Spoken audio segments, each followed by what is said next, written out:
काल महाविकास आघाडीच्या नेत्यांनी जोडे मारो आंदोलन केलं आणि मुख्यमंत्री शिंदे, फडणवीस आणि अजित पवारांच्या पोस्टरला जोडे मारले। त्यावरून अजित पवारांनी बारामतीमधून आव्हान दिलंय। पोस्टरला काय जोडे मारता, हिम्मत असेल तर समोर या, असं आव्हान अजित पवारांनी दिलंय। पाहूयात।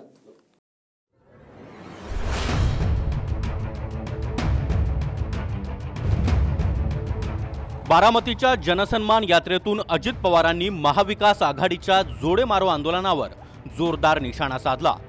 पोस्टरला जोडे मारता, धमाक असेल तर जोडे घेऊन समोर या, मग पाहतो, असं आव्हानच अजित पवार यांनी उद्धव ठाकरे, शरद पवार आणि नाना पटोलेंना दिलाय। एकनाथराव शिंदे, देवेंद्रजी, मी आमचे फोटो आणि त्याला चप्पल घेतली आणि चप्पलेनी मारत बसले। जोडे मारो आंदोलन। अरे असं कशाला जोडे मारता? असेल धमक तर या ना समोरासमोर, याला बघतो ना। हे कसला रडीचा डाव? आपल्या काळामध्ये महापुरुषांचा चांगला उभा केलेला पुतळा हा तिथं अडचणीत यावा असं कुणाला तरी वाटेल का? कुणालाच वाटणार नाही। मग त्याच्यात राजकारण। अजित पवारांची जनसन्मान यात्रा होम ग्राउंड बारामतीमध्ये आली आणि दादांचं जल्लोषात स्वागत झालं। अजित पवार बारामतीमध्ये येत असल्यानं कार्यकर्त्यांनी भावी मुख्यमंत्री असे बॅनर देखील लावले। आतापर्यंत कोण कोण मुख्यमंत्री झाले त्यांच्या फोटोसह 2024 मध्ये मुख्यमंत्री दादाच असं या बॅनरवर छापण्यात आलं।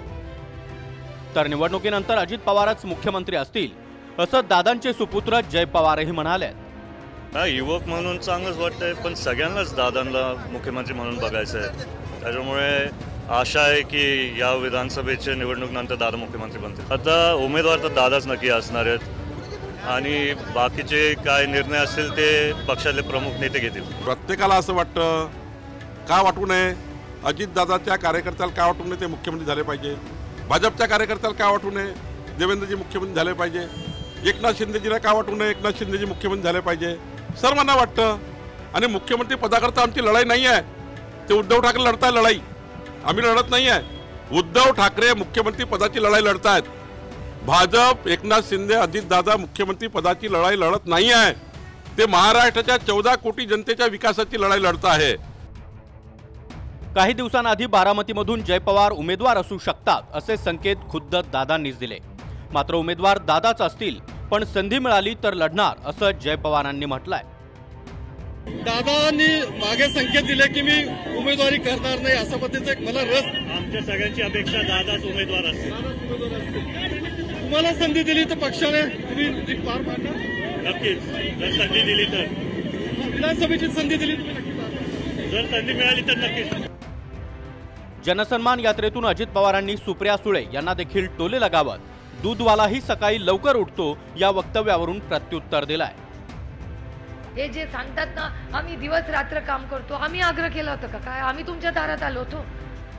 तुम्हाला हौस आहे ना आमदार आणि मंत्री बनायची, मग करा काम। काय उपकार करताय का आमच्यावर? कष्ट सगळेच करतात। लोकांचा एक डायलॉग माझ्यामुळे बंद झाला, मी सकाळी लवकर उठतो, म्हटलं दूधवाला पण उठतो। हे बघा, आदरणीय पवार साहेब आजपर्यंत कधी भाषण केलंय असं की मी लवकर उठतो, मी आजारी आहे, माझं वय झालं, तेवलं म्हणतात हे माझं वय नाही काढायचं। इतर जण काही काही बोलतात, बोलू द्या, आपल्या अंगाला भोका पडत नाही। काही जण सांगतात अरे सकाळी कोण उठा म्हणतं, आम्ही कुठं म्हणलं की तुम्ही उठा म्हणता? कोण म्हणतं सकाळी दूधवालाही सकाळी उठतो ना, मी कधी म्हणलं दूधवाला दुपारी उठतो? मी म्हणलोच नाही। आपल्याला ह्या गोष्टीला महत्व देऊ नका। माझी सगळ्या कार्यकर्त्यांना हात जोडून विनंती आहे, आपण इतका विकास केलेला आहे, तो विकास प्रत्येकाच्या घरापर्यंत पोहोचवा।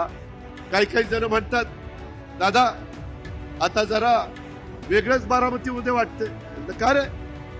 म्हणले राव, पूर्वी एवढी काही पवार घरी येत नव्हती, आता लईच पवार घरी यायला लागली आणि सगळी विचारपूस करायला लागली। गेल्या 25-30 वर्षात कधी कुणी आलं नाही आणि आता काय रे बाबा तुझं कसं आहे रे, तुझं नीट आहे का? अरे म्हणलं बरं झालं ना, तुम्हालाही आनंद होतो। जी पवार नुसती मतं मागत होती ती आता घरोघरी दारोदारी फिरायला लागली, सगळीच, ही पण फिरायला लागली तर ती पण फिरायला लागली। लाडकी बहीण योजनेच्या प्रचाराच्या निमित्तानं अजित पवार यांनी जनसन्मान यात्रा सुरू केली।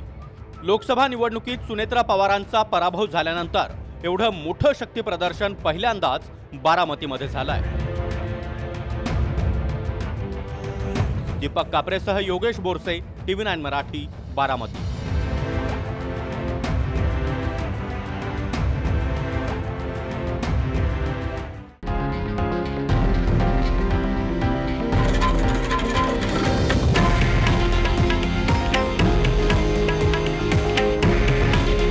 हे आहे देशातील नंबर 1 न्यूज नेटवर्क आणि आपण पाहत आहात TV9 मराठी।